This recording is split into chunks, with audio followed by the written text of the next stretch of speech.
এমন একজন ব্যক্তির কথা বলছি যাকে মহান আল্লাহ তাআলা একটি ড্রোন ক্যামেরার উসিলায় হজ করিয়ে দিল। কথাটি শুনতে আজব মনে হলেও ঘটনা কিন্তু সত্য। মূলত আমি যার কথা বলছি তিনি ঘানায়ের নাগরিক চাচা আব্দুল্লাহ। তিনি নিতান্তই ছিলেন একজন গরিব মানুষ। ঘটনাটি ঘটে 2017 সালে। তুর্কির নিউজ কোম্পানির একটি ড্রোন ক্যামেরা হাসান আব্দুল্লাহর ঘরের উপর পড়ে যায়। যখন নিউজ এজেন্সির স্টাফরা ড্রোন ক্যামেরাটির খোঁজ করতে থাকে, তখন হাসান আব্দুল্লাহ ড্রোন ক্যামেরাটি হাতে নিয়ে দাঁড়িয়েছিলেন।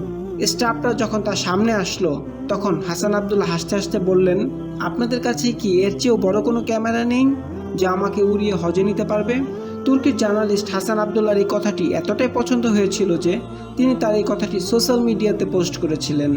পরবর্তীতে পোস্টটি ভাইরাল হয় এবং তুর্কি গভর্নমেন্ট সিদ্ধান্ত নেয় হাসান আব্দুল্লাহকে হজে পাঠানোর। তুর্কির গভর্নমেন্ট পুলিশ নিয়োগ করলেন তার সন্ধান পাওয়ার জন্য। তারপর তুর্কি গভর্নমেন্ট হাসান আব্দুল্লাহর স্বপ্ন পূরণ করতে হজে পাঠাতে সাহায্য করলেন। নিঃসন্দেহে মহান আল্লাহ তাআলা উত্তম পরিকল্পনাকারী।